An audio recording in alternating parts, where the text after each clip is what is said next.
చాలా తక్కువ 10,000 రూపాయలు ఇవ్వకుండా నువ్వు మీనమేసాలు లెక్కేసి ఏదో ఏసీ రూమ్లో కూర్చొని ఎక్కడో ఒక హెలికాప్టర్ తిరుగుతూ ఢిల్లీ చుట్టూ గలీజా ఉంటూ చిల్లర వ్యాపారం చేసుకుని నువ్వు కిరణకుమారెడ్డి ఆలోచించుకొని చేసుకో.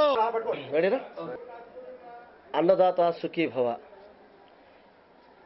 ఈ మధ్య ప్రకృతి వైపరీత్యాల వల్ల ఏర్పడినటువంటి భారీ నష్టం, ముఖ్యంగా పంటలు జరిగినటువంటి భారీ నష్టం, అలాగే రైతులకు జరిగినటువంటి అపారమైనటువంటి నష్టం ఇది హృదయాన్ని కదిల్చివేస్తుంది.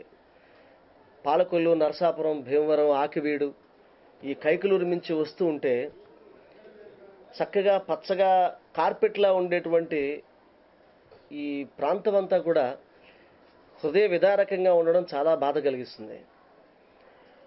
రైతులు చాలా బాధల్లో ఉన్నాడని